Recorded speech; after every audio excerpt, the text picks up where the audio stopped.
हाय विद्यार्थी मित्रों। मैं अश्विन कुमार दादीज आपका कक्षा प्लस में फिर से स्वागत करता हूं। जैसा कि मैंने प्रीवियस चैनल में आपको बताया था कि शिक्षण विधियां होती हैं, गद्य शिक्षण विधियां होती है, पद्य शिक्षण विधियां होती है, व्याकरण शिक्षण विधियां होती हैं। उनका आज हम सारांश पढ़ेंगे, मतलब उनका संक्षिप्त में अध्ययन करेंगे। जैसा कि शिक्षण विधियों में मैंने आपको बताया था कि गद्य शिक्षण विधियां हैं, पद्य है, व्याकरण शिक्षण विधियां हैं, और इसके अलावा बहुत और एक दो विधियां और है जो हमने पढ़ा है, नाटक शिक्षण विधियां जिसको अभिनय शिक्षण विधियां भी कहते हैं। तो आज उन सभी विधियों का हम सारांश में अध्ययन करेंगे, मतलब उन सभी विधियों का एक शॉर्ट अध्ययन करेंगे जिसके अंदर उनका तात्पर्य हम जानेंगे, उस विधि में क्या बताया गया है ये जानेंगे, और उस विधि को किस तरीके से प्रयोग किया जाए, उस विधि को किस तरीके से समझाया जाए जिसके माध्यम से अध्यापक सर्वोत्कृष्ट अध्यापक बन सकता है। तो उनको समझाने का तरीका क्या है? जो शिक्षण विधियां हैं वो समझाने का एक तरीका है, अध्यापन करने का एक तरीका है, टीचिंग नॉलेज है, टीचिंग मेथोडोलॉजी है। तो जो शिक्षण विधियां हैं उसको कहते हैं अध्यापक का समझाने का तरीका। अब शिक्षण विधियों में हम माने तो प्राचीन विधियां भी हैं, नवीन विधियां भी हैं और नवीनतम विधियां भी हैं। तो शिक्षण विधियों को हम डिवाइड करते हैं, शिक्षण विधियों का परिचय में डिवाइड करते हैं। तो हम ये मानते हैं कि शिक्षण विधियों के तीन ही भाग हैं। एक तो प्राचीन विधि मानेंगे जो प्राचीन जमाने में चलती थी, एक नवीन विधि मानेंगे जो अभी जो आधुनिक युग चल रहा है उसके पहले वाली विधि जिसको कहते हैं 20वीं सदी, या माने तो हम 19वीं सदी, 19वीं और 20वीं सदी। और फिर उसके बाद में आता है नवीनतम विधि। नवीनतम विधि उसे कहते हैं जो 21वीं सदी में चल रही है। हम अभी जो 2025 चल रहा है वो है 21वीं सदी, 21वीं सदी का समय चल रहा है। सदी बोलते हैं शताब्दी को, और सदी बोलते हैं शताब्दी को। तो अभी 2000 के बाद में जो चीज चल रही है, जो शताब्दी चल रही है, वो 21वीं शताब्दी चल रही है। हर शताब्दी 100 साल की होती है, एक शताब्दी। तो 21वीं शताब्दी चल रही है, मतलब 2000 के बाद में जो सन चले हैं वो 21वीं सदी के दौर है, 21वीं सदी का समय है। जैसा कि मैंने आपको बताया कि शिक्षण विधियां हम तीन ही भाग मानेंगे शिक्षण विधियों में, क्योंकि शिक्षण विधियों के सिर्फ तीन ही प्रकार हैं, तीन ही इसके भेद हैं। जैसा कि मैंने आपको बताया कि प्राचीन विधि, नवीन विधि।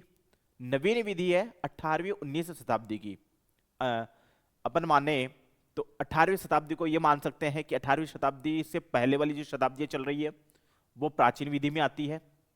नवीन विधि में 18वीं शताब्दी के बाद वाली जो पीढ़ियां ने जन्म लिया है या फिर उन्होंने जो बताया है वो हम माने तो नवीन विधियां हैं।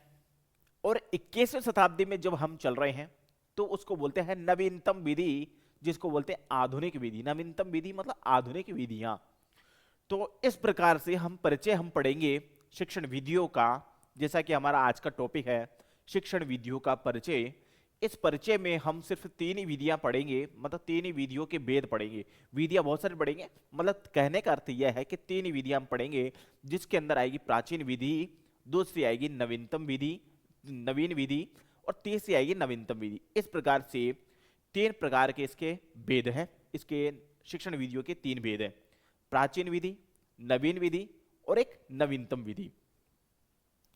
तो इसका ये माने शिक्षण विधियों के तीन प्रकार, शिक्षण विधि प्रकार, शिक्षण विधि प्रकार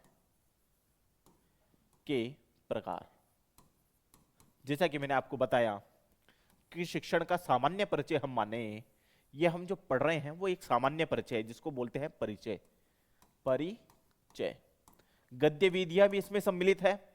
जो ये टॉपिक है हमारा शिक्षण विधियों का परिचय, इस परिचय टॉपिक के अंदर सभी विधियां सम्मिलित है। सभी विधियां आ गई शिक्षण विधियों के परिचय में, सभी विधियां आ गई, जिसमें गद्य विधियां भी आ गई, पद्य विधियां भी आ गई, व्याकरण विधियां भी आ गई, नाटक विधियां भी आ गई। जितनी भी विधियां हैं उन सभी विधियों का सम्मिश्रण है, उन सभी विधियों का एक शॉर्ट में परिचय है जिसको बोलते हैं सारांश, जिसको बोलते हैं कंक्लूजन, जिसको बोलते हैं शॉर्ट में एक परिचय है।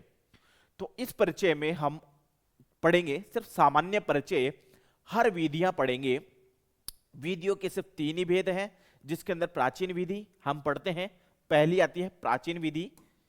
प्राचीन विधि, इसका समय है 18वीं शताब्दी के पहले, 18वीं शताब्दी के पहले, शताब्दी के पूर्व, के पूर्व। ये हो गई प्राचीन विधि। अब आते हैं नवीन विधि। नवीन विधि जिसको बोलते हैं नवीन विधि 18वीं शताब्दी के बाद, 18वीं शताब्दी के बाद, के बाद। अब आते हैं नवीनतम विधि, तीसरी विधि।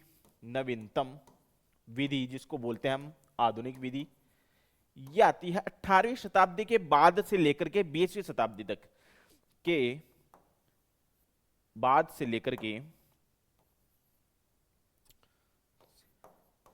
20वीं शताब्दी, यहां पर और लिख देते हैं 20वीं शताब्दी। अब ये नवीनतम विधि है हमारी 21वीं शताब्दी में। यह हमारा है एक शॉर्ट का परिचय। इस परिचय में यह बताया गया है शिक्षण विधियों में कि शिक्षण विधियां सिर्फ 3 ही प्रकार की हैं। पहली है प्राचीन विधि, दूसरी है नवीन विधि, तीसरी है नवीनतम विधि। इन तीनों विधियों में गद्य विधियां भी आ गई, पद्य विधियां भी आ गई, नाटक विधियां भी आ गई, व्याकरण विधियां भी आ गई। जितने भी हमने अभी तक विधियां पढ़ी है वो सारी विधियां इस परिचय में आ गई। जो ये प्राचीन जो पूरा परिचय है शिक्षण विधियों का, उन शिक्षण विधियों का ये जो परिचय है, इस परिचय में ही सारी विधि आ गई। इसमें ही गद्य शिक्षण विधियां हैं, इसी में पद्य शिक्षण विधियां हैं, इसी में व्याकरण शिक्षण विधियां हैं, इसी में नाटक शिक्षण विधियां हैं और अभिनय शिक्षण विधियां, जो आदि जितने भी विधियां हैं उन सभी विधियों का सम्मिश्रण रूप है, एक सारांश है। तो हम आज सिर्फ इसका सारांश पढ़ेंगे, शिक्षण विधियों का परिचय पढ़ेंगे, जिस परिचय के माध्यम से हम ये शिक्षण विधियों के परिचय के माध्यम से ये जानेंगे कि कौन सी शिक्षण विधियां क्या कह रही है, हमारे अध्यापन को किस तरीके से महत्वपूर्ण बनाना है, हमारे अध्यापन को इतना सर्वश्रेष्ठ कैसे बनाना है, उन इस अध्यापन को हम कहेंगे शिक्षण विधियां। अध्यापन विधियां, शिक्षण विधियों का शाब्दिक अर्थ होता है अध्यापन विधियां, जिसको हम बोलते हैं टीचिंग मेथोडोलॉजी। अध्यापन विधियां, इस अध्यापन विधि में ही गद्य शिक्षण विधियां भी है, पद्य शिक्षण विधियां भी है, व्याकरण शिक्षण विधियां भी है और नाटक शिक्षण विधियां भी इसी में ही आती है। आज हम उनका सबका सम्मिश्रण रूप पढ़ेंगे, उन सबका एक सारांश पढ़ेंगे, कंक्लूजन पढ़ेंगे, ताकि उन भाषा को हम समझ सके, उन विधियों को हम समझ सके, उनका शाब्दिक तात्पर्य हम जान सके। तो इस तरीके के आज जो है हमारे पास ये शिक्षण विधियां हैं सारी। इन सारी शिक्षण विधियों को हम एक एंगल में हम जान लेवे, एक सम्मिश्रण रूप में जान लेवे, एक सारांश रूप में हम जान लेते हैं। तो हम आगे बढ़ते हैं इस परिचय के अंदर, जो शिक्षण विधियों का जो परिचय है, इस परिचय में आगे हम बढ़ते हैं। आगे हम चलते हैं शिक्षण विधियों का परिचय, शिक्षण विधियों के प्रकार हम जाने। अभी शिक्षण विधियों का प्रकार हमने जाना है, ये जितने प्रकार के हैं जो मैंने आपको बता दिया, ये सभी प्रकार है।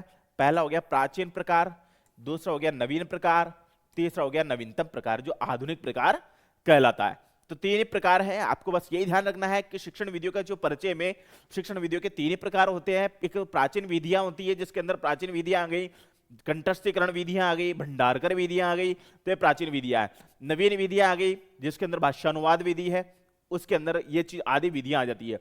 अब आती है नवीनतम विधियां। नवीनतम विधि कंप्यूटर आधारित विधियां भी होती है, मूल्यांकन और भी कोई विधियां हैं, तो कंप्यूटर आधारित जो विधियां हैं वो नवीनतम विधियां कहलाती है। तो हम शॉर्ट में उन चीजों को पढ़ते हैं। हम आगे बढ़ते हैं। अब शिक्षण विधियों का परिचय, जैसा कि शिक्षण विधियों का परिचय लिखा हुआ है, अब शिक्षण विधियों का हम परिचय पढ़ते हैं कि शिक्षण विधियां किस तरीके की हो सकती है। इसका परिचय हम पढ़ते हैं कि डॉक्टर रघुनाथ सफाया ने संस्कृत शिक्षण विधियों को 2 भागों में विभाजित किया। पहला तो है शिक्षण विधियों के 2 ही पार्ट किए हैं इन्होंने, किन्होंने? से रघुनाथ सफाया ने इसके 2 ही पार्ट किए। पहला पार्ट किया है परंपरागत शिक्षण विधियां, दूसरा पार्ट किया है आधुनिक शिक्षण विधियां। तो परंपरागत शिक्षण विधियों में पाठशाला विधि आ गई पहला, दूसरा भंडारकर विधि, तीसरा पाठ्यपुस्तक विधि। अब ध्यान रखना, जो भंडारकर विधि है वो व्याकरण आधारित शिक्षण विधियां हैं। इसको व्याकरणानुवाद शिक्षण विधि भी कहते हैं, व्याकरणानुवाद, ये व्याकरणानुवाद विधि भी है। इसको व्याकरणार्थ विधि भी कहते हैं, भंडारकर विधि को।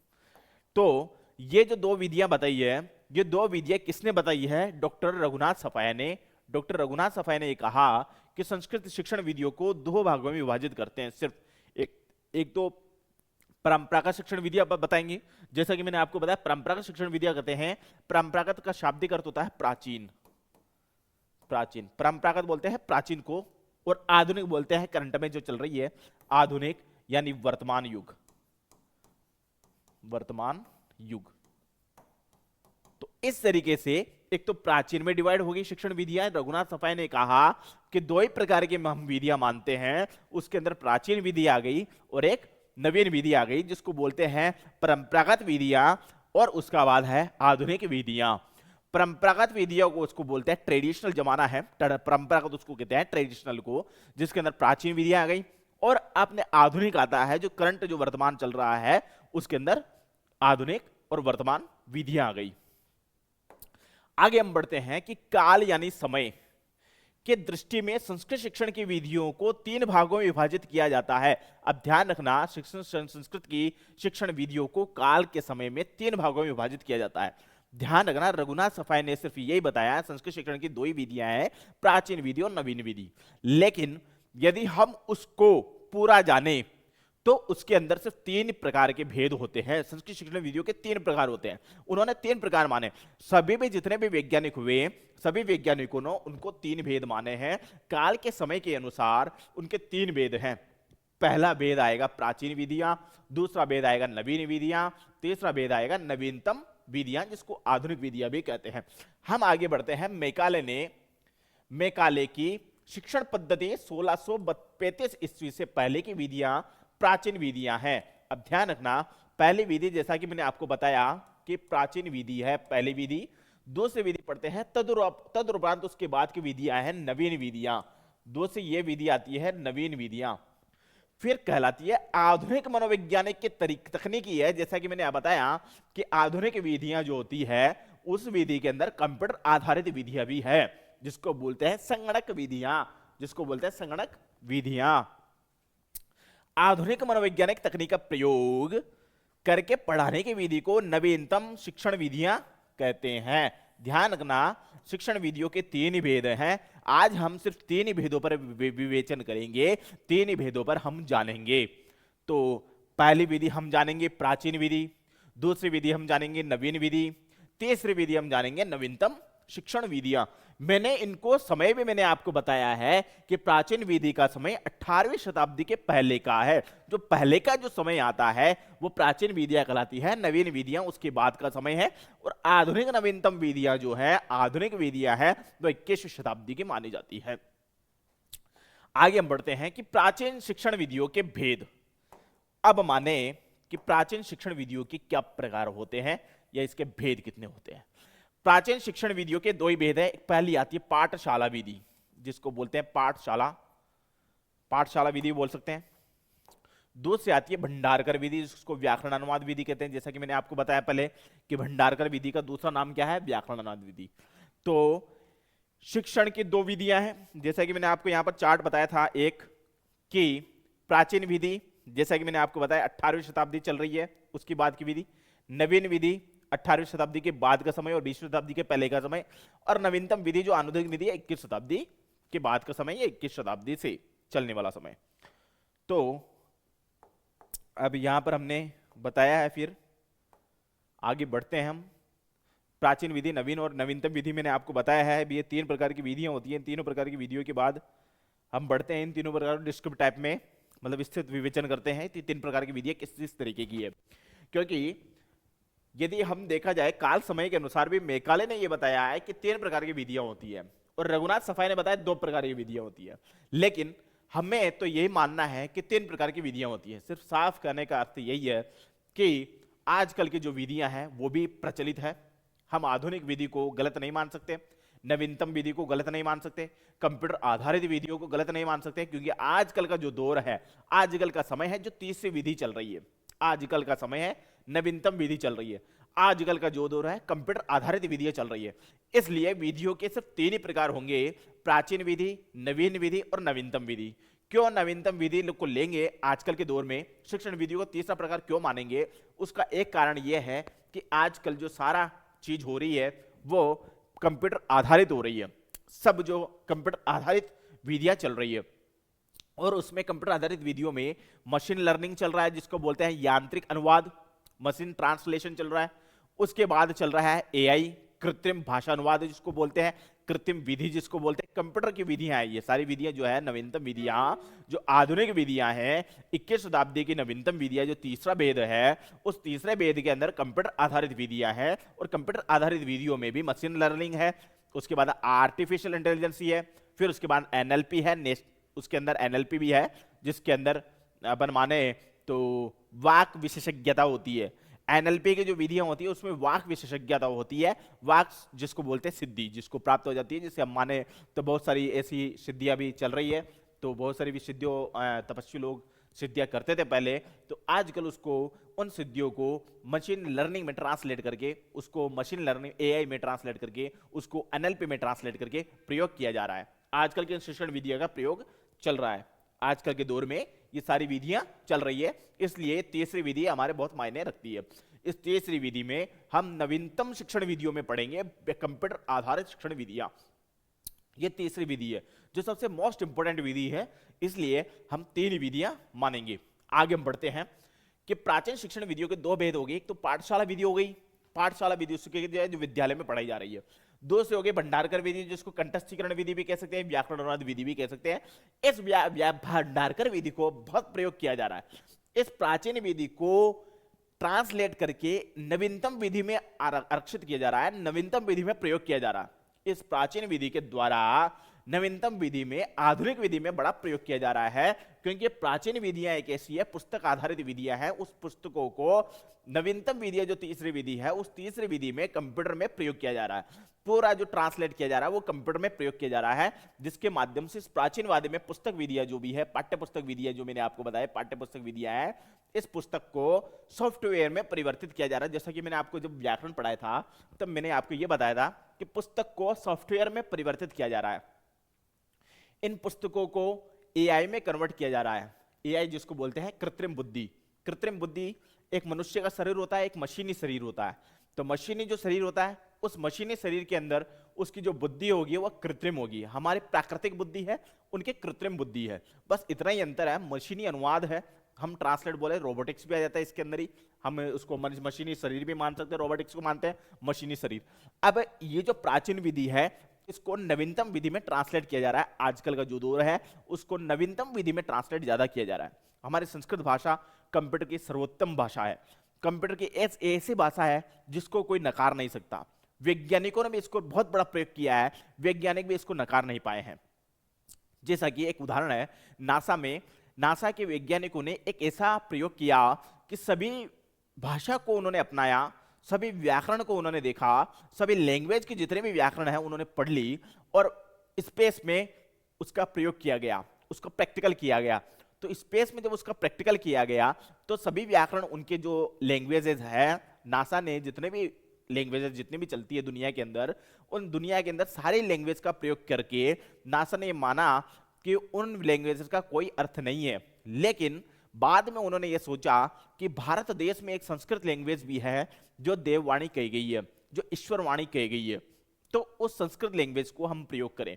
तो नासा के वैज्ञानिकों ने उन संस्कृत लैंग्वेज को ऊपर स्पेस में प्रयोग किया, तो यह माना कि संस्कृत एक सटीक व्याकरण है, संस्कृत एक वैज्ञानिक व्याकरण है, संस्कृत एक साइंटिफिक नॉलेज है, संस्कृत एक रोबोटिक्स के लिए बहुत जरूरी है। तो नासा के वैज्ञानिकों ने इतना बड़ा प्रयोग करने के बाद स्पेस में यह पाया कि संस्कृत की व्याकरण जो है बहुत ही सर्वोत्तम व्याकरण है, जिसको कोई नकार नहीं सकता, क्योंकि संस्कृत की व्याकरण जो है वैज्ञानिकों ने नहीं, ईश्वर ने रची है। संस्कृत की जो भाषाएं हैं वो ईश्वर ने रची है, इंसान ने नहीं।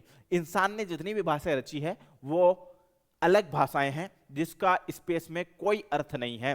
यदि संस्कृत भाषा ही स्पेस में जिसका अर्थ माना गया है, अंतरिक्ष में जो है इस संस्कृत को ही बड़ा महत्व दिया गया। और जितनी भी भाषाएं हैं उन सभी भाषाओं को इतना प्रयोग नहीं किया गया, लेकिन संस्कृत भाषा का प्रयोग करके माना कि संस्कृत एक देववाणी है, ईश्वरवाणी है, कंप्यूटर आधारित वाणी है और मशीनी भाषा है, तो इस मशीनी भाषा को इसको प्रयोग करके आधुनिक विधियों में माना गया, इनको आधुनिक विधि में परिवर्तित किया गया। अब ये जो जितने भी प्राचीन विधियां आप मानेंगे, तो ये सभी प्राचीन विधियों को नवीनतम विधि में परिवर्तित किया जा रहा है, जो तीसरी विधि है उसमें परिवर्तित किया जा रहा है। हम आगे बढ़ते हैं। पहली आती है पाठशाला विधि। पाठशाला विधि में, प्राचीन शिक्षण विधियों में दो ही विधियां हैं, पाठशाला विधि और एक भंडारकर विधि। पाठशाला विधि पाठशाला में चलने वाली, विद्यालय में चलने वाली विधियां, और दूसरी आती है व्याकरण अनुवाद विधियां जो चल रही है। अब आते हैं हम आगे वाले टॉपिक पर।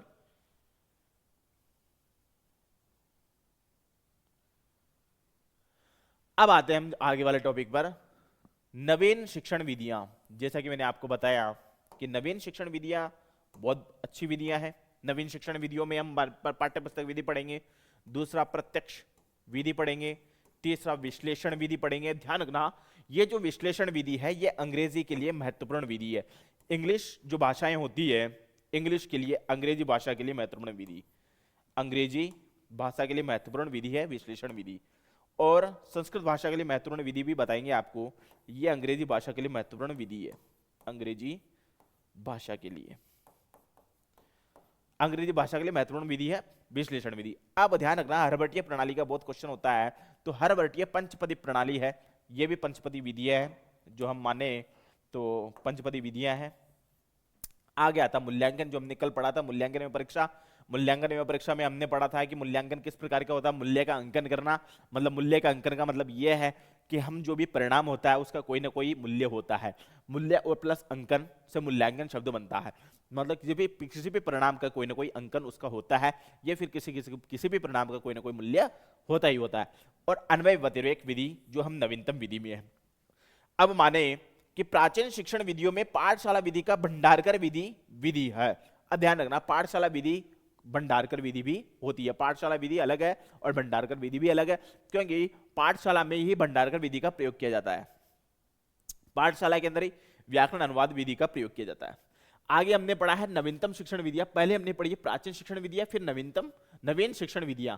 अब तीसरा हम विधि पढ़ेंगे नवीनतम शिक्षण विधियां।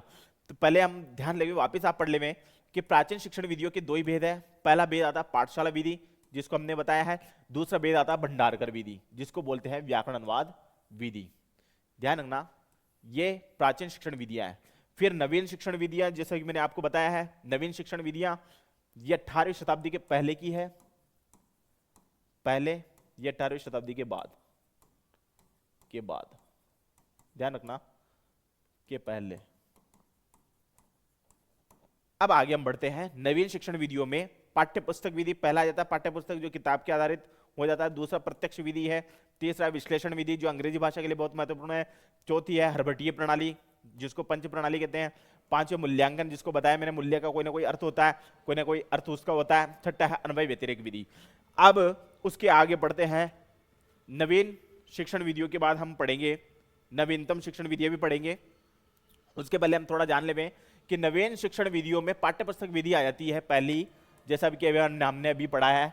दूसरी आती है प्रत्यक्ष विधि आ जाती है। तीसरा विश्लेषणात्मक विधि आ जाती है। विश्लेषणात्मक विधि अंग्रेजी के लिए बहुत महत्वपूर्ण विधि है। ये विश्लेषणात्मक विधि हरभट्टीय पंचपदी प्रणाली, ये भी बहुत जरूरी है। हरभट्टी की पंचपदी प्रणाली। मूल्यांकन विधि भी बहुत इंपॉर्टेंट विधि है, जो मैंने कल आपको बताया था कि मूल्यांकन एक होता है, मूल्य का कोई ना कोई अपना परिणाम का कोई ना कोई मूल्य होता है, तो मूल्यांकन विधि है। फिर उसके बाद में आती है अन्वय व्यतिरेक विधि जिसको बोलते हैं छठी विधि।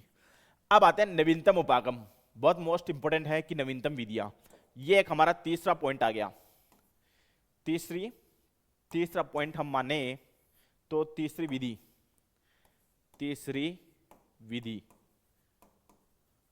इसको हम पढ़ते हैं। तीसरी विधि इसको पढ़ते हैं कि तीसरी विधि में सूक्ष्म शिक्षण उपागम आएगा, आगमन उपागम आएगा, समस्या समाधान उपागम आएगा, प्रायोजना आएगा, दल शिक्षण आएगा, पर्यवेक्षण अध्ययन आएगा, कंप्यूटर आधारित, जैसा कि मैंने बात बताया आपको कि आजकल जो प्रचलित जो आजकल का जो जमाना है वो कंप्यूटर पर चल रहा है, तो सारा सिस्टम जो है कंप्यूटर आधारित हो रहा है। चाहे आजकल शिक्षण का कंप्यूटर में बहुत बड़ा प्रयोग किया जा रहा है, हमारे संस्कृत भाषा का कंप्यूटर में बहुत बड़ा प्रयोग किया जा रहा है। कंप्यूटर की सबसे अच्छी भाषा जो संस्कृत के लिए मानी गई है, कंप्यूटर की जितनी भी भाषाएं हैं उसमें संस्कृत का बहुत बड़ा योगदान रहा है। जितनी भी भाषा का सॉफ्टवेयर बनाया जा रहा है, जितनी भाषा को रोबोटिक्स में प्रयोग किया जा रहा है, जितनी भी भाषाओं को कृत्रिम बुद्धि में प्रयोग किया जा रहा है, जितनी भी भाषा को प्राकृतिक भाषा में प्रयोग किया जा रहा है, उन सबसे ज्यादा जो संस्कृत का बड़ा योगदान है उन सभी भाषाओं में। संस्कृत का इस नवीनतम शिक्षण विधियों में, ये जितनी भी मैंने आपको विधियां बताई, नवीनतम शिक्षण विधियों में सूक्ष्म शिक्षण विधियां भी आ गई, आगमन उपागम भी आ गया, समस्या समाधान भी आ गया, पर्यवेक्षण अध्ययन भी आ गया, इन सभी में कंप्यूटर का बहुत बड़ा योगदान है। कंप्यूटर की जितनी विधियां हैं उन विधियों में संस्कृत भाषा को, प्राचीन भाषा है, इस प्राचीन भाषा को कंप्यूटर में ट्रांसफर किया जा रहा है, कंप्यूटर में अनुवाद किया जा रहा है। कंप्यूटर की भाषा और हमारी संस्कृत भाषा दोनों को ज्वाइंट किया जा रहा है, दोनों को जोड़ा जा रहा है। एक तो कंप्यूटर भाषा को जोड़ रहे हैं और एक संस्कृत भाषा को जोड़ रहे हैं। जैसा कि मैं आपको बता दूं, नवीनतम जो विधियां है, नवीनतम विधि में कंप्यूटर की बहुत बड़ी योगदान विधि है। नवीनतम विधि में दो भाग कर देते हैं हम, प्राचीन संस्कृत, प्राचीन भाषा, और ये हो गई कंप्यूटर भाषा। कंप्यूटर भाषा, प्राचीन भाषा में हम माने तो हमारे पास प्राचीन भाषा सिर्फ एक ही है। जितनी भी लैंग्वेजेस चल रही है दुनिया के अंदर, ये दुनिया के अंदर आजकल के बनाई हुई लैंग्वेजेस है, जो इंसान के द्वारा बनी हुई लैंग्वेज है, इंसान के द्वारा भाषा बनी हुई है। चाहे वो भाषा हिंदी की हो, चाहे वो अंग्रेजी की हो, चाहे वो भाषा फ्रेंच हो, इटालियन हो, जर्मन हो, जितनी भी लैंग्वेजेस बनी हैं उन लैंग्वेजेस तो इंसान के द्वारा बनी गई है। लेकिन ईश्वर के द्वारा सिर्फ एक ही लैंग्वेज बनी है जो प्राचीन भाषा है, वह है संस्कृत। संस्कृत भाषा प्राचीन भाषा है। संस्कृत भाषा देववाणी है, जिसको बोलते हैं ईश्वर वाणी। ईश्वर वाणी, ईश्वर की वाणी। अब आते हैं मनुष्य की बनाई हुई भाषा। मनुष्य ने क्या बनाई है? जावा भाषा बनाई है, प्रोलोग बनाया है, पाइथन बनाया है, C++ बनाया है, सी बनाया है, एक्ट, बहुत सारी भाषाएं हैं। अब प्राचीन भाषा संस्कृत भाषा और ये कंप्यूटर भाषा को जोड़ करके एक ऐसा प्रयोग किया जा रहा है जिसको कंप्यूटरीकृत भाषा मानी जा रही है। इन दोनों को जोड़ दिया गया है, ये वाला जो पॉइंट है और ये वाला पॉइंट, इन दोनों को जोड़ करके एक नया प्रयोग किया जा रहा है जिसको बोलते हैं रोबोटिक्स,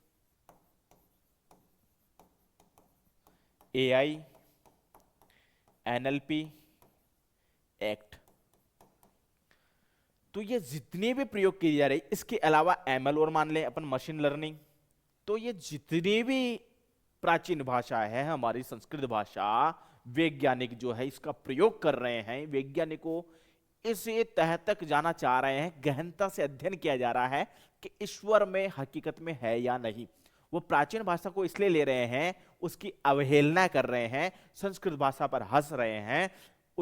उनको ये नहीं ध्यान, वैज्ञानिकों को, कि संस्कृत भाषा के बिना जीवन नहीं है और संस्कृत भाषा ही हमें जीवन दान दे रही है।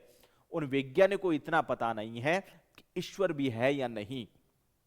वो संस्कृत भाषा को नीरस मानते हैं, वो संस्कृत भाषा की अवहेलना करते हैं, वो संस्कृत भाषा को मानते ही नहीं है। वैज्ञानिक हो या डॉक्टर हो, डॉक्टर तो मानने लगे हैं कि ईश्वर है, लेकिन वैज्ञानिक इस चीज को नहीं मानता, साइंस नहीं मानता कि ईश्वर है। लेकिन नासा ने जब इसका प्रयोग किया, तो नासा ने जब कह दिया पूरी दुनिया को कि संस्कृत भाषा सर्वश्रेष्ठ भाषा है, तब से पूरी दुनिया ये मानने लगी है कि संस्कृत भाषा में कुछ ना कुछ तो है, शायद कुछ ना कुछ है। इसलिए अमेरिका ने यह माना कि संस्कृत भाषा कंप्यूटर की सर्वश्रेष्ठ भाषा है। संस्कृत भाषा कंप्यूटर में मशीन लर्निंग की भाषा है, कंप्यूटर संस्कृत भाषा AI कृत्रिम बुद्धि की भाषा है, संस्कृत भाषा प्राकृतिक भाषा है, उसका कंप्यूटर में बड़ा प्रयोग किया जा रहा है, और संस्कृत भाषा ही सर्वश्रेष्ठ भाषा है। यह पूरी दुनिया मान रही है आज। पहले तो पूरी दुनिया संस्कृत पर हंसती थी, पूरी दुनिया उसको, संस्कृत को नीरस समझती थी, पूरी दुनिया संस्कृत पे अवहेलना करती थी। लेकिन उन पूरी दुनिया को यह ध्यान नहीं है कि संस्कृत भाषा ईश्वर की भाषा है, कोई छोटी मोटी भाषा नहीं है। जिसको वो नकार सके। पूरी दुनिया संस्कृत को ऐसे ही तवज्जो नहीं दे रही है, ऐसे ही वैल्यू नहीं कर रही है, क्योंकि संस्कृत को कोई नॉर्मल भाषा नहीं है। वो संस्कृत तो ईश्वर की वाणी है, ईश्वर के द्वारा निकली हुई वाणी है, मुखार बिंद से निकली हुई वाणी है। ये ईश्वर की भाषा है, मनुष्य की भाषा नहीं है।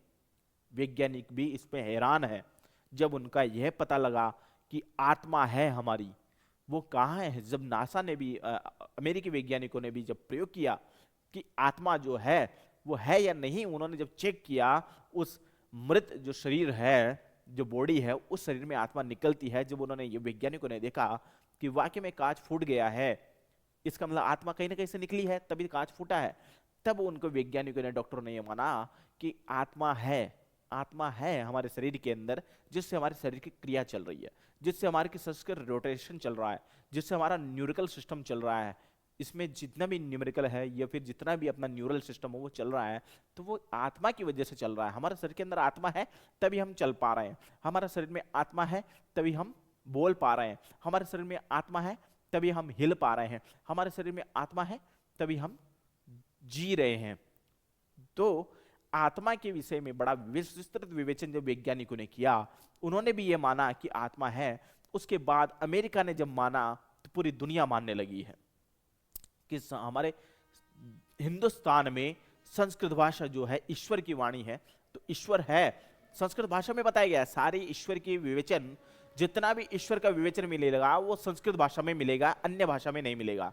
आप फ्रेंच में जाएंगे तो आपको फ्रेंच में इसका विवेचन नहीं मिलेगा ईश्वर का। आप अंग्रेजी में जाएंगे तो ईश्वर का कहीं विवेचन नहीं है।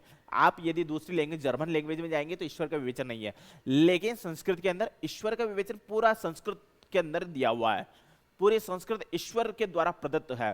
पूरे संस्कृत में वेद लिखे गए हैं जो ईश्वर ने लिखे हैं, उपनिषद लिखे गए हैं जो ईश्वर ने लिखे हैं, आरण्यक लिखे गए हैं जो ईश्वर ने लिखे हैं।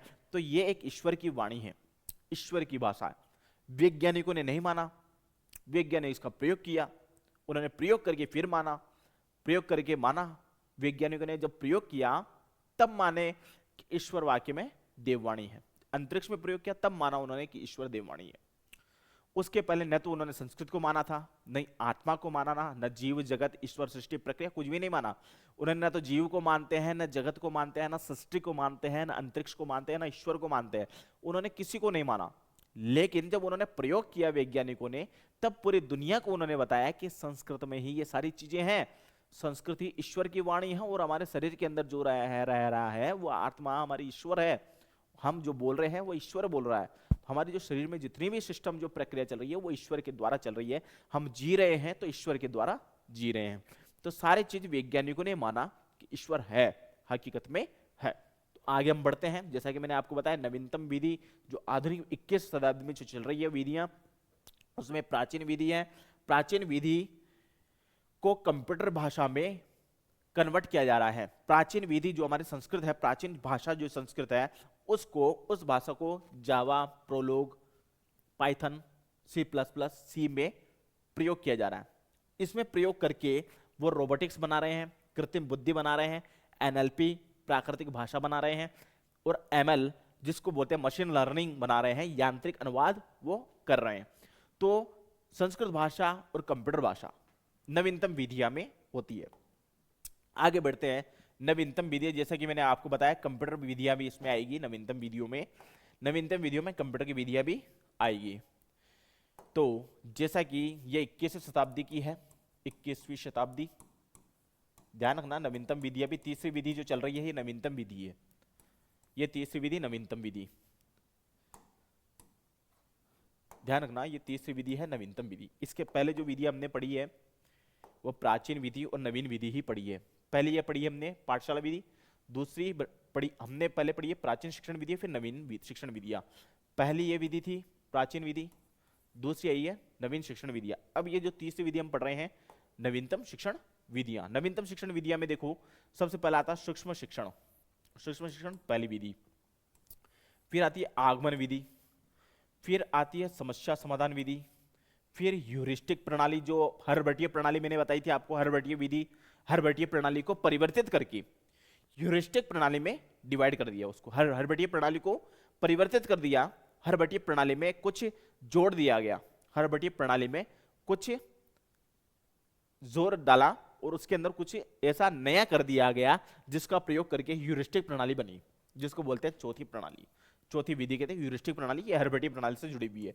प्रायोजना कार्य पांचवी, छठी आती है दल शिक्षण, सातवीं पर्यवेक्षण शिक्षण, आठवीं कंप्यूटर शिक्षण, जैसा कि मैंने बताया बहुत इंपॉर्टेंट है ये कंप्यूटर शिक्षण प्रणाली।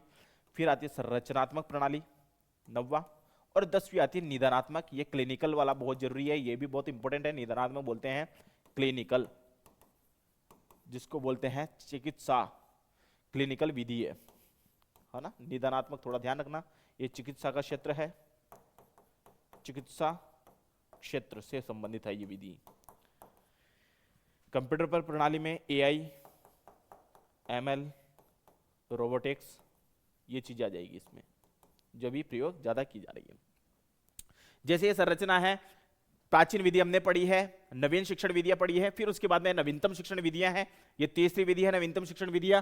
उसके अंदर आते हैं सूक्ष्म शिक्षण, आगमन उपागम, समस्या उपागम, ह्यूरिस्टिक विधि, जैसे मैंने आपको बताया हर्बटीय प्रणाली है। ह्यूरिस्टिक प्रणाली और हर्बटीय प्रणाली में ज्यादा अंतर नहीं है, ह्यूरिस्टिक हर्बटीय प्रणाली में थोड़ा कुछ जोड़ करके ह्यूरिस्टिक प्रणाली में प्रयोग किया गया है। फिर आती है प्रयोजना कार्य, दल शिक्षण, पर्यवेक्षण अध्ययन, कंप्यूटर शिक्षण, संरचना और निदानात्मक शिक्षण। कंप्यूटर शिक्षण जैसा कि मैंने बताया एआई, एमएल और रोबोटिक्स में उपयोग किया जा रहा है। फिर उसके बाद में आता है निदानात्मक शिक्षण, जिसको चिकित्सा क्षेत्र का शब्द होता है। ये आती है नवीनतम शिक्षण विधियां। अब आते हैं प्राचीन शिक्षण विधियां। हम बढ़ते हैं प्राचीन शिक्षण विधियों में, जिसके पाठशाला विधि हमने पढ़ी है और भंडारकर विधि आती है। तो पाठशाला विधि पहली ये विधि है, इसमें आती है पाठशाला विधि, गुरुकुल पद्धति जिसको बोलते हैं। प्राचीन जमाने में क्या करता था विद्यार्थी, गुरुकुल में जाता था, तो गुरुकुल पद्धति हो गई है। ये होती है 17वीं शताब्दी से पूर्व के आश्रम, ये 17वीं शताब्दी मान लीजिए, 18वीं शताब्दी के पहले 17वीं शताब्दी मान लीजिए, इसको गुरुकुल एवं मठों में इस विधि से अध्ययन होता था। ये संस्थाएं गुरु के गांव में ही होती थी। उपनयन संस्था में समावर्तन संस्कार तक विद्या ग्रहण किया जाता था। तो ये शताब्दी जो है, यहां पर 17वीं शताब्दी भी लिखी गई है और 18वीं शताब्दी भी है। किसी किसी पुस्तक में 18वीं शताब्दी मिलती है, तो आप मान लेना 18वीं शताब्दी के पहले ये विधियां है, या 17वीं शताब्दी मैंने यहां लिख देता हूं, 17वीं शताब्दी भी जरूरी है। 17वीं शताब्दी और 18वीं शताब्दी प्लस 18वीं शताब्दी दोनों ही है। इसके पहले की जो विधियां हैं, इसके अंदर की और इसके पहले की जो विधियां हैं, ये पाठशाला विधि है और प्राचीन शिक्षण विधियां हैं। आगे हम बढ़ते हैं। इस तरह कुल 4 संस्कार है। 4 संस्कार जैसे कि हमने पढ़े हैं, सब में संस्कार होते हैं, 16 संस्कार माने गए हैं, उसमें 4 संस्कार है। उपनयन संस्कार, विद्यारंभ संस्कार, केशांत संस्कार, समावर्तन संस्कार, जो बच्चों में होता है। गुरुकुल आदर्श वाचन तथा शिष्य अनुवाचन करते हैं, यहाँ गुरु की ही ज्यादा सक्रिय रहता है, तो यहाँ पर सक्रियता गुरु की ज्यादा रहती है और छात्र निष्क्रिय रहते हैं। गुरु की सक्रियता इसलिए रहती है क्योंकि गुरु ही इसमें पढ़ाता है, आदर्श वाचन वही करता है और शिष्य सिर्फ चुपचाप रह करके अनुकरण वाचन करते हैं। इसमें गुरु और शिष्य का संबंध पूर्णतः होता है, शिष्य पुत्रवत होता है, शिष्य पुत्र के समान है, गुरु ईश्वर के समान है और गुरु के प्रति असीम श्रद्धा जो शिष्य रखता है। ध्यान रखना, ये जो हमारी जो 4 संस्कार है, उस संस्कार के लिए ही ये पाठशाला विधि बनी गई है। हमारा संस्कार बड़े, हम बड़ों के प्रति आदर करें, हम गुरु के प्रति आदर करें, गुरु के प्रति सम्मान करें, इसलिए बताया गया है कि गुरु ईश्वरवत है। यहां पर लिखा गया है गुरु ईश्वरवत, शिष्य पुत्रवत, और शिष्य जो होता है जिसको हमने पढ़ाया है वो पुत्र के समान होता है, और गुरु ईश्वरवत यानी जो गुरु ईश्वर के समान है, गुरु के प्रति असीम श्रद्धा रखता है। छात्र जो है गुरु के प्रति असीम श्रद्धा रखे, छात्र गुरु के प्रति सम्मान रखे और इस तरीके से वो माने, गुरु को बहुत बड़ा माने कि गुरु के बिना कुछ भी नहीं होता है। अब आगे हम पढ़ते हैं कि श्रवण और भाषण कौशल का विकास। पूरा अध्ययन अध्यापन मौखिक रूप से होता है पाठशाला विधि में, पाठशाला विधि में पूरा जो है मौखिक अभ्यास होता है, अतः केवल श्रवण और भाषण कौशल का विकास हो, लेकिन लिपि का अभाव होता है। यहाँ पर लिपि का अभाव होता है, लेखन कौशल का अभाव होता है। श्रवण भाषण कौशल का विकास होता है लेकिन लेखन का अभाव होता है, लेखन यानी लिखित का अभाव होता है। इसमें छात्र केवल रट्टाभ्यास करता है, जिसको बोलते हैं आजकल के जमाने में हम रट्टाभ्यास कहते हैं, पहले के जमाने में उसको कंठस्थीकरण प्रक्रिया कहते थे। आजकल के जमाने में बोलते हैं रट्टाभ्यास कर रहा है। तो उसी तरीके से केवल श्रवण और भाषण कौशल का विकास हो सकता है। इस जो पाठशाला विधि है उसमें श्रवण और भाषण कौशल का विकास होता है, इसमें लेखन का कोई कार्य नहीं है। क्योंकि प्राचीन जमाने में क्या होता था, गुरुकुल के आश्रम में जाता था विद्यार्थी, तो वहां पर सिर्फ लेखन कार्य नहीं होता था, वहां पर सिर्फ कंठस्थीकरण प्रक्रिया चलती थी। वो सस्वर वाचन करता था, सस्वर अभ्यास करता था, तो वो केवल भाषण ही करता था और उसके अलावा वह जो है वो केवल कंठस्थीकरण प्रक्रिया पर अध्ययन ज्यादा बल दिया जाता था। तो इसमें लिपिक अभाव था, लिपिक यानी लेखन कौशल का अभाव होता है, इसमें लेखन कौशल विकसित नहीं हुए हैं, लेखन कौशल का अभाव होता है, पठन लेखन कौशल का। अब आते हैं प्रशिक्षण स्थानांतरण। प्रशिक्षण स्थानांतरण कि गुरु के द्वारा शिष्य को दी गई विद्या मौखिक रूप में तो होती है, लेकिन वो जो है उसका स्थानांतरण होता रहता है, उसका स्थानांतरण जो है वो पीढ़ी दर पीढ़ी चलता रहता है। पीढ़ी दूसरी पीढ़ी में स्थानांतरण होगा, दूसरी पीढ़ी तीसरी पीढ़ी में स्थानांतरण होगा, तीसरी पीढ़ी चौथी पीढ़ी में स्थानांतरण होगा। इस तरीके से ये प्रशिक्षण स्थानांतरण होता है। पाठशाला विधि यही है, कंठस्थीकरण विधियां यही है कि गुरु शिष्य को बताएगा, शिष्य अपने पुत्रों को बताएंगे, और शिष्य जो पुत्रों को बताएंगे वही पुत्र जो है उसको आगे बढ़ाएंगे। तो इस तरीके से पीढ़ी दर पीढ़ी चलने वाली प्रक्रिया है।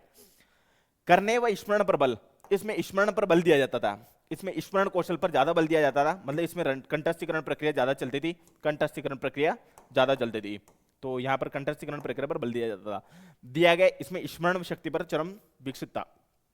आगे हम बढ़ते हैं श्लोक। श्लोक में आता है पुस्तकस्तु या विद्या पर हस्तगतम धनम कार्य काले समत्पन्ने न सा विद्या न तद धनम। ध्यान रखना, बहुत इंपॉर्टेंट टॉपिक है ये, बहुत इंपॉर्टेंट श्लोक है। पुस्तकस्तु या विद्या, जो पुस्तक की विद्या है वह पर हस्तगतम धर्म और दूसरे हाथ में चला जाए तो कार्य काले समत्पन्ने न सा विद्या न तद धनम, न तो उसके पास विद्या रहती है न ही धन रहता है। पुस्तकस्तु या विद्या, जिसके पास पुस्तक की विद्या है एक तो वह दूसरे के पास चली जाएगी, न तो उसके पास विद्या नहीं रहेगी। कार्य काले समत्पन्ने, कार्य के समय तो रहेगी, काल के समय रहेगी, उसके समय पर रहेगी, लेकिन समय के बाद न तो उसके पास विद्या रहेगी न ही धन रहेगा। इसका मतलब यह है कि पुस्तकस्तु या विद्या, पुस्तक की जो विद्या है वह है, और पर हस्तगतम धर्म, दूसरे पास गया हुआ धन वापस लौट के नहीं आता। पुस्तक की विद्या वापस लौट के नहीं आएगी। कंठस्थीकरण प्रक्रिया पर बल दिया जा रहा है। इस श्लोक का यही अर्थ है कि हम कंठस्थीकरण प्रक्रिया करें। क्यों? क्योंकि पुस्तक की विद्या है, पुस्तक की विद्या है, लेकिन उसको कंठस्थीकरण करने से ही उसका पता चलेगा। और पर हस्तगतम धर्म यानी दूसरे पर पास दिया हुआ धन, दूसरे को दिया हुआ धन वापस नहीं आता। पुस्तक की विद्या वापस नहीं आ सकती, उसी तरीके से दूसरे के पास दिया हुआ धन भी वापस नहीं आ सकता। यही कहना चाह रहा है ये श्लोक कि कंठस्थीकरण करें। कंठस्थीकरण प्रक्रिया पे एक तो पुस्तक हमारे से चले गई तो हम कंठस्थ नहीं कर पाएंगे। आजकल के जमाने में यही है, प्राचीन जमाने में भी यही होता था।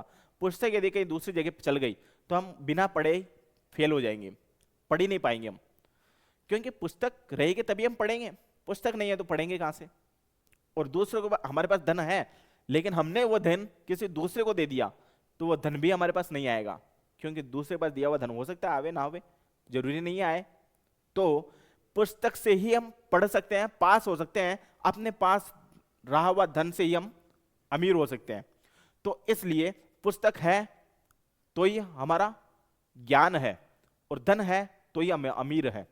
इसलिए पुस्तक की विद्या ही सर्वश्रेष्ठ है और अपने पास रहा हुआ धन ही सर्वश्रेष्ठ है। पुस्तक यदि चली गई तो वो ज्ञान चला गया, धन यदि चला गया तो हमारा धन चला गया। तो इसलिए पुस्तक किसी दूसरे को देना नहीं है, क्योंकि पुस्तक की विद्या है। धन भी किसी को नहीं देना है, क्योंकि धन भी सर्वश्रेष्ठ चीज है।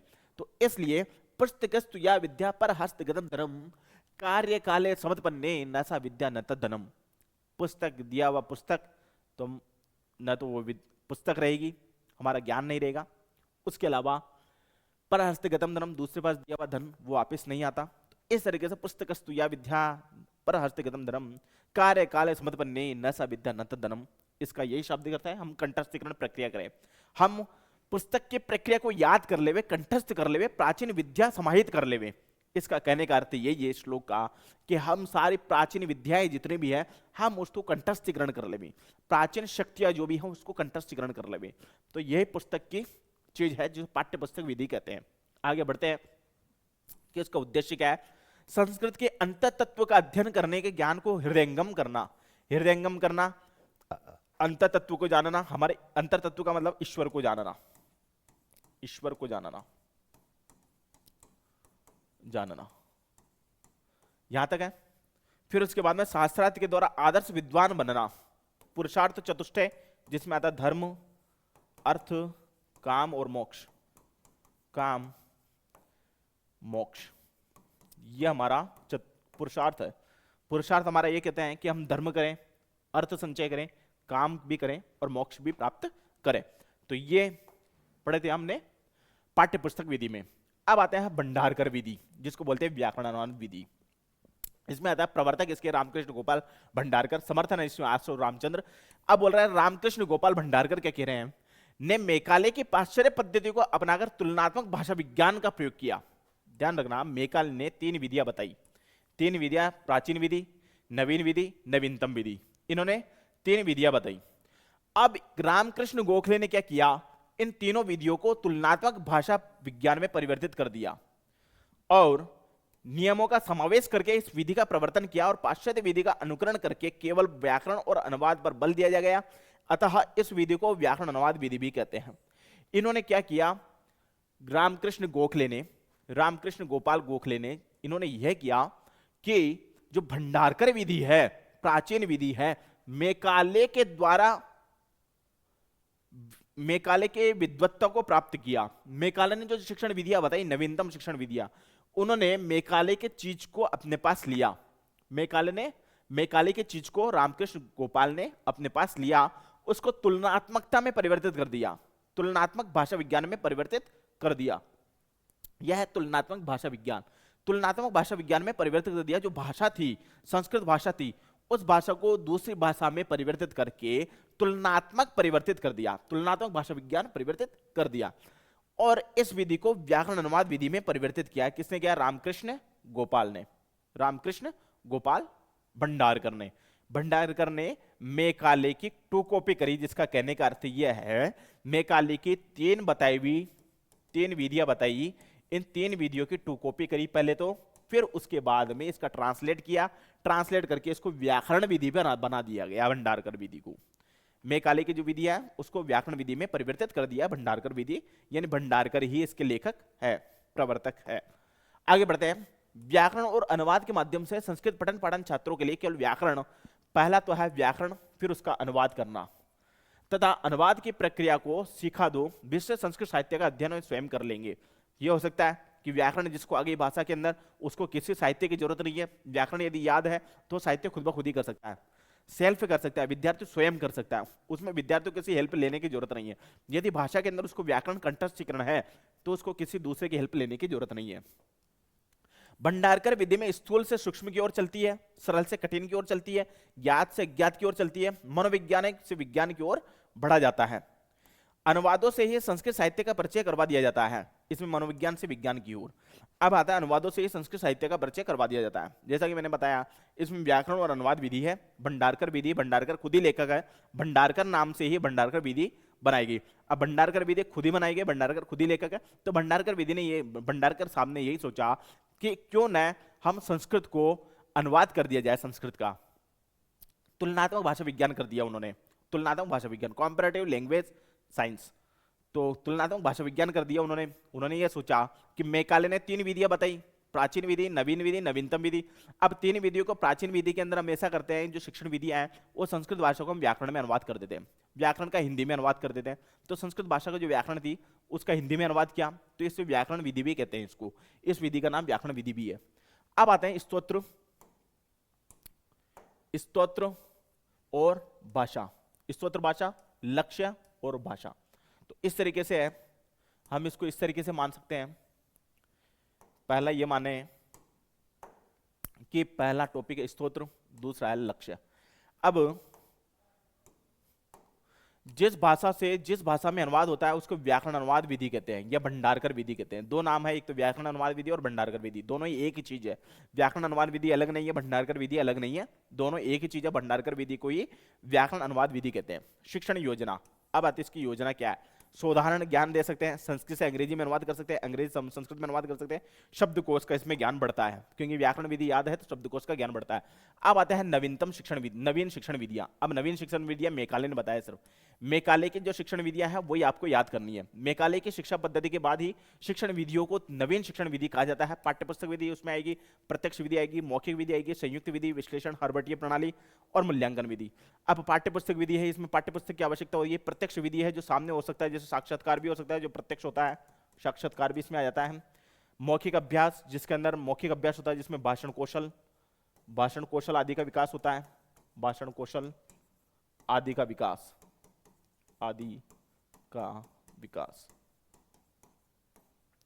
आगे आते हैं संयुक्त विधि, जिसमें सभी विधियां सम्मिलित है, सभी विधियां आ जाती है।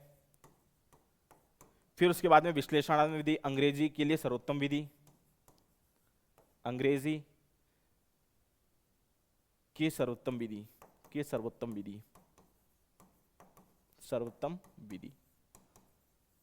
फिर आती है हर्बटीय पंचपदी प्रणाली, जिसको बोलते हैं हर्बटीय पंच प्रणाली। ऐसे कैसे है, मूल्यांकन विधि है, इसके अंदर उपचारात्मक और निदानात्मक मूल्यांकन हो जाएगा। उपचारात्मक और निदानात्मक मूल्यांकन। आगे बढ़ते हैं हम नवीन शिक्षण विधियों की ओर, विस्तृत तौर से पढ़ेंगे। पाठ्यपुस्तक विधि पढ़ेंगे सबसे पहले। समर्थक है प्रॉपर बेस्ट, शिक्षण का केंद्र पाठ्यपुस्तक होता है। समर्पण मूल्य की सुरक्षा हेतु इस तरह के भावों के निर्माण करके पाठ्यपुस्तकें बनाकर शिक्षण करवाया जाना चाहिए। पाठ्यपुस्तक बना करके शिक्षण करवाया जाना, अध्यापन करवाने जाना चाहिए। इस विधि के माध्यम से अध्यापक पुस्तक से आदर्श वाचन करता है, फिर छात्र जो है उसका अनुवाचन करते हैं, और इसमें शब्दार्थ का ज्ञान होता है और एक वाक्यार्थ का ज्ञान होता है, समझाते हैं अध्यापक ये समझाता है। और प्रश्नानुसार ही व्याकरण का ज्ञान देता है। पूरा शिक्षण पाठ्यपुस्तक केंद्रित रहता है, मतलब पाठ्यपुस्तक की इसमें बहुत जरूरत पड़ती है। बिना पाठ्यपुस्तक में इसमें अध्यापन नहीं कराया जा सकता, शिक्षण नहीं कराया जा सकता। और परीक्षा भी इसी के आधार पर होती है। पाठ्यपुस्तक के अवकाश काल में स्मरण एवं अभ्यास करने में सरलता होती है। स्वयं पाठ्य छात्रों के लिए उपयुक्त विधि है। स्वयं पाठ्य छात्रों के लिए उपयुक्त विधि, क्योंकि इसमें पाठ्यपुस्तक की जरूरत होती है, इसके अलावा किसी पुस्तक की कोई आवश्यकता नहीं होती। पाठ्यपुस्तक की जरूरत होती है, इसके अलावा किसी शिक्षक की आवश्यकता नहीं है या अध्यापक की आवश्यकता नहीं होती, क्योंकि उसमें छात्र स्वयं पढ़ सकता है, क्योंकि उसके पास पुस्तक है, पुस्तक के माध्यम से खुद ही पढ़ सकता है, उसको शिक्षक की आवश्यकता नहीं है, अध्यापक की आवश्यकता नहीं है। तो इसलिए उच्च स्तरीय परीक्षा होता है, प्रतियोगी परीक्षाओं के लिए सर्वश्रेष्ठ विधि है। ये उच्च स्तरीय परीक्षा होती है, जो बड़ी बड़ी परीक्षा होती है उसके लिए सर्वश्रेष्ठ विधि है पुस्तक विधि, जिसको कहते हैं। यह विधि एक यांत्रिक विधि भी कहते हैं, पुस्तक विधि को यांत्रिक विधि में अनुवाद। अब ध्यान रखना, यह कंप्यूटर का प्रश्न है, जिसको कहते हैं मशीन लर्निंग। मशीन लर्निंग ये होती है पुस्तक विधि को मशीन लर्निंग में परिवर्तित किया जा रहा है, जिसको बोलते हैं एमएल, जिसका शॉर्ट फॉर्म है, क्योंकि यहां भाषा मातृभाषा में अनुवाद किया जा रहा है। ध्यान रखना, पुस्तक विधि का अनुवाद, यांत्रिक अनुवाद किया जा रहा है, मशीन लर्निंग में प्रयोग किया जा रहा है, ये इसको सॉफ्टवेयर बनाया जा रहा है। तो इस विधि के द्वारा है, पुस्तक में छात्र स्वयं जो है पढ़ करके उसमें आंसर दे सकता है, पुस्तक को पढ़ करके छात्र खुद ही आंसर दे सकता है। आगे हम बढ़ते हैं प्रत्यक्ष विधि में। प्रत्यक्ष विधि उसे कहते हैं, ये विधि वाल्टर एनफील्ड की विधि पर आधारित है। इस विधि का प्रथम प्रयोग जो है परसा विद्यालय में किया गया, जो लैटिन, ग्रीक और लैटिन पढ़ाने के लिए किया जाता है। प्रवर्तक इसके बुके बोकिल। ध्यान रखना, प्रवर्तक का नाम याद करना है आपको। मुख्य तत्व, अब इसमें मुख्य तत्व क्या है, मौखिक अभ्यास होता है पाठ्यपुस्तक विधि में। मातृभाषा की पूर्णता उपेक्षा होती है। वस्तु या शब्द के मध्य संबंध स्थापित होता है। विचार एवं व्यक्ति का अनुभव एवं भाषा के में साक्षात संबंध होता है। भाषा का स्रोत स्वाभाविक होता है, अतः भाषा का अध्ययन उसी भाषा में किया जाता है। छात्र संस्कृत में ही पढ़े और संस्कृत में चिंतन करें। इसमें संस्कृत भाषा के अलावा कोई दूसरी भाषा का प्रयोग नहीं किया जा सकता, क्योंकि ये जो विधि है वो संस्कृत भाषा का ही प्रयोग कर सकते हैं, उसके अलावा दूसरी भाषा का प्रयोग नहीं किया। इस विधि में शिक्षण में मातृभाषा का पूर्णतः बहिष्कार किया जाता है। इसमें कोई संस्कृत भाषा के अलावा कोई दूसरी भाषा नहीं पढ़ सकते। इस विधि में का बड़ा योगदान है।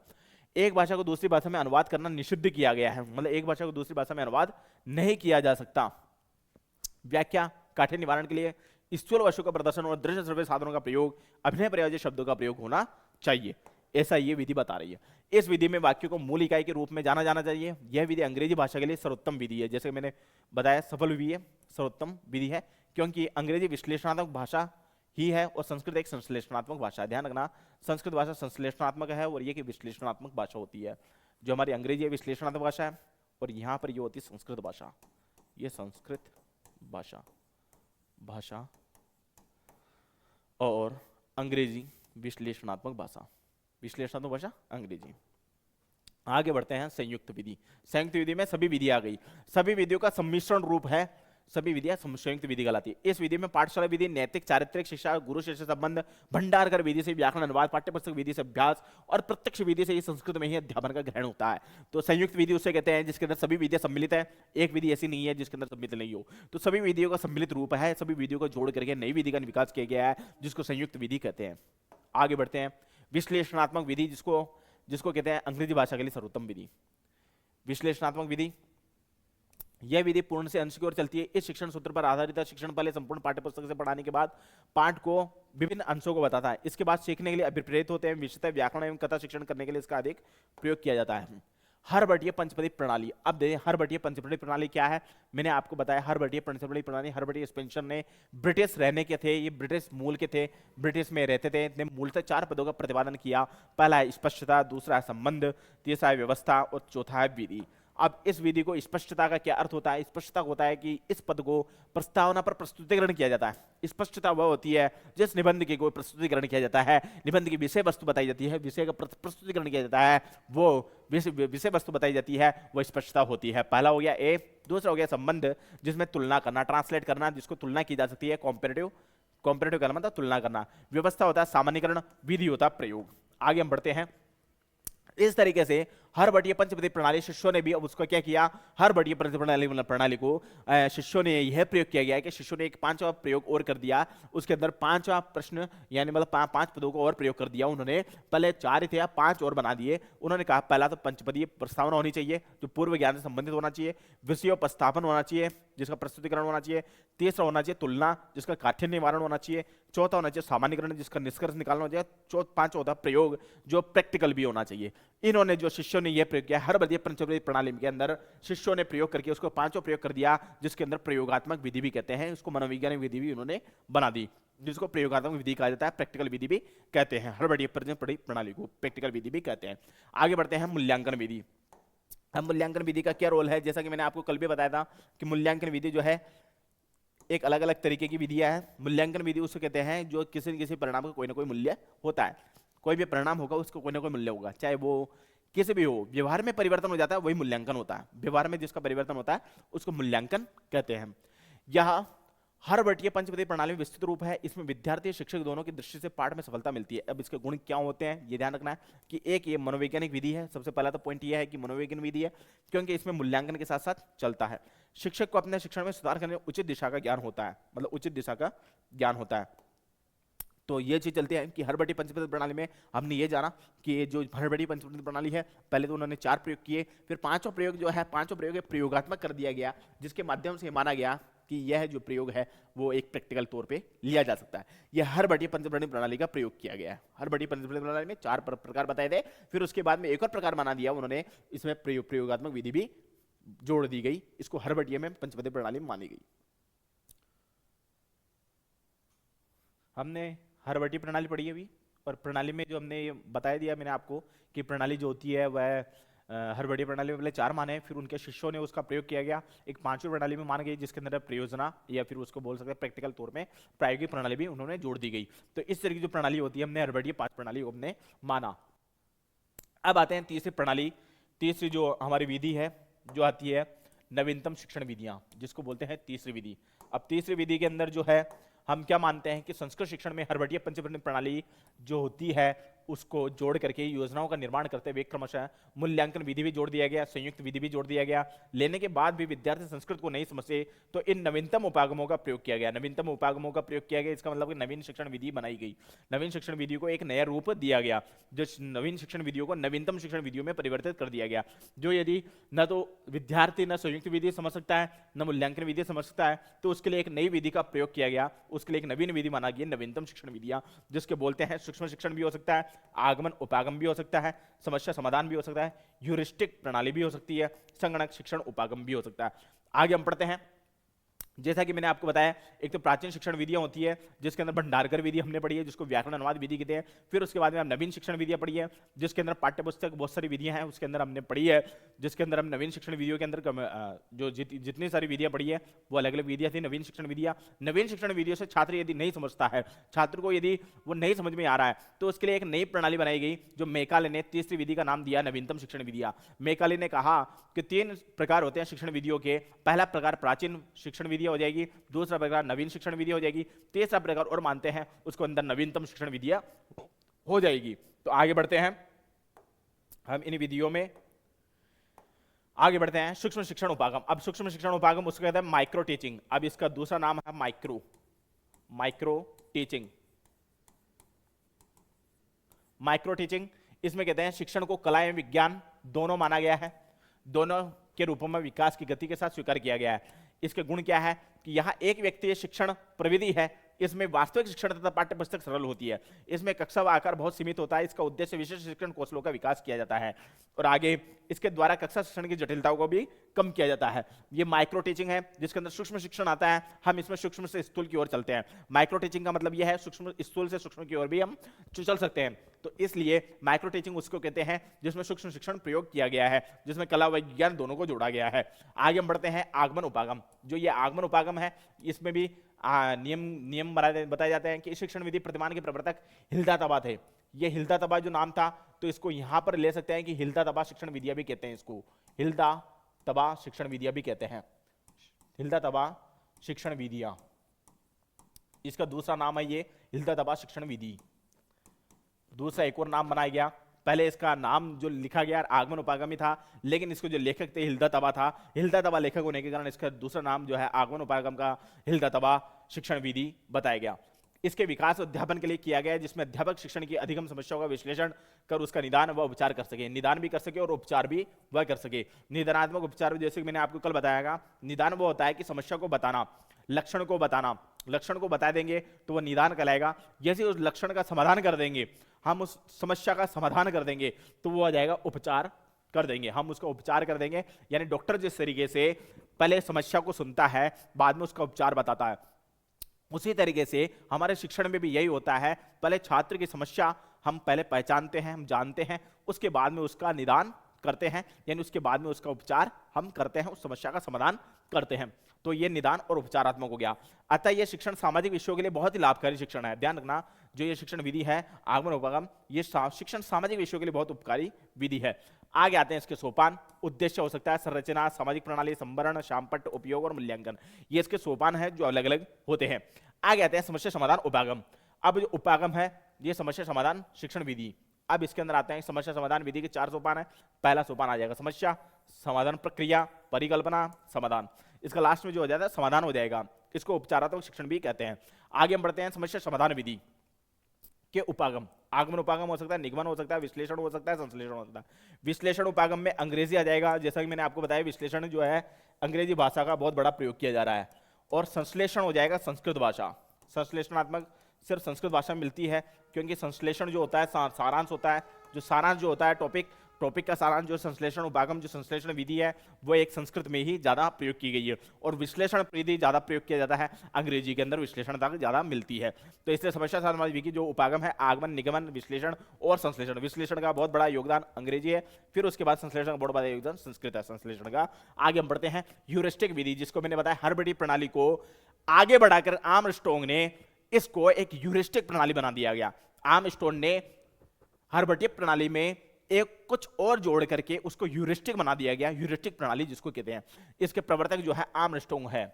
आर्मस्ट्रांग यह विधि हर्बटी के पंचविधि प्रणाली, जैसा कि मैंने आपको बताया कि हर्बटी प्रणाली में कुछ जोड़ दिया गया, कुछ जोड़ करके एक नई प्रणाली बना दी गई जिसको ह्यूरिस्टिक प्रणाली कहते हैं। कि मॉन्टेसरी की बालोध्यापन, आगमन, निगमन समाहित स्वरूप है। हर्बटी प्रणाली का अनुप्रयोग करके ह्यूरिस्टिक विधि का प्रवर्तन हुआ। ध्यान रखना, यह हर्बटी प्रणाली का एक अनुप्रयोग किया गया। हर्बटी प्रणाली में जितने भी चीजें थी उसमें नया चीज जोड़ करके इसको एक नया प्रयोग किया गया, ये नई चीज इसमें बना दी गई जिसको ह्यूरिस्टिक प्रणाली कहते हैं। आगे हम बढ़ते हैं। इस विधि में छात्र स्वयं ही तत्व खोजकर समझ लेता है। इसमें अध्यापन कम पढ़ाए और खोजने के लिए ज्यादा प्रेरित किया जाता है। इसमें खोज सिस्टम ज्यादा होता है, इसके विश्लेषण ज्यादा होता है। इसमें सोपान माने तो समस्या का प्रस्ताव होता है, तत्वों का निरीक्षण होता है, परिकल्पना होती है, परीक्षण होता है और नियम निर्धारण होता है। आगे हम पढ़ते हैं कंप्यूटर शिक्षण। जैसा कि मैंने आपको बताया कंप्यूटर के लिए हमें रोबोटिक्स पढ़ना जरूरी है। रोबोटिक्स इसमें आएगा, एआई आ जाएगा, एमएल आ जाएगा, एनएलपी आ जाएगा। ये कंप्यूटर की योगदान है। संस्कृत का योगदान रहा कंप्यूटर के अंदर, इतना बड़ा योगदान है संस्कृत का कंप्यूटर के अंदर। कंप्यूटर शिक्षण भी बनाया गया। फिर उसके बाद में जो है संस्कृत को कंप्यूटरकृत भाषा बनाई गई। कंप्यूटर भाषा को संस्कृत में ट्रांसलेट किया गया और संस्कृत भाषा को कंप्यूटर में ट्रांसलेट किया गया, जिसको बोलते हैं भाषा प्रयोगशाला में। संगणक एक नई उपलब्धि है, यह मानव जीवन में अभिन्न अंग बनता जा रहा है। यह यांत्रिक अनुवाद है। ध्यान रखना, मशीन लर्निंग जिसको बोलते हैं, मशीन लर्निंग मैंने यहाँ पे लिखा है मशीनी अनुवाद। इसको बोलते हैं कृत्रिम वाक जिसको बोलते हैं एआई। फिर उसके बाद में संश्लेषण, पाठ विश्लेषण भी कर सकते हैं। इसमें कोश निर्माण भी कर सकते हैं, यानी अपनी वोकैबुलरी बढ़ सकती है। विज्ञान आदि कई क्षेत्रों में सार्थक रूप से उपयोगी हो रही है। संस्कृत को संगणक के लिए सर्वोत्कृष्ट भाषा कहते हैं। यह माना जा रहा है। संस्कृत को संगणक भाषा के लिए बहुत ही मोस्ट पॉपुलर भाषा माना जा रहा है। संगणक के लिए बहुत पॉपुलर भाषा है संस्कृत भाषा। आगे बढ़ते हैं। भाषा शिक्षण में संगणक की योग्यता का होना आवश्यकता है। संगणक समृद्ध स्मृति कोश है, गति की तीव्रता है, संगणक भाषा की दक्षता है, सहज कुंजी पटल है।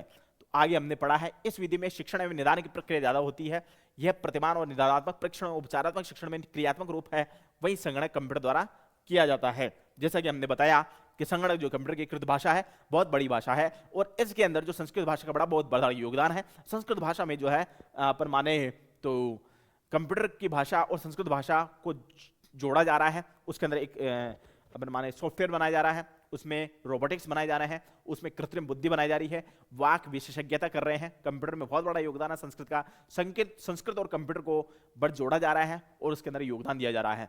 इसी तरीके से आज का हमारा टॉपिक यह था कि संस्कृत शिक्षण विधियों का परिचय, जो आज का टॉपिक हमारा समाप्त होता है। कि इस टॉपिक के अंदर हमने ये बताया कि नवीन शिक्षण विधियां हैं, प्राचीन शिक्षण विधियां हैं और नवीनतम शिक्षण विधियां। जो मेकाले ने 3 विधियों का विवरण बताया है, एक तो प्राचीन विधि बताई है, नवीन विधि बनाई है और नवीनतम शिक्षण विधियां बताई है। वही 3 तरीके की विधियां जो आप कैसे भी लिख सकते हैं, उसको प्राचीन विधि भी कह सकते हैं, नवीन विधि भी कह सकते हैं और नवीनतम विधियां भी कह सकते हैं। मेकाले ने ये चीज आपको बताई है। मेकाले ने यह चीज डिवाइड किया है, 3 भागों में शिक्षण विधियों को डिवाइड किया गया है। इसी तरीके से आपके लिए वेरी वेरी थैंक्स। कल से फिर एक नया टॉपिक। तो ठीक है दोस्तों।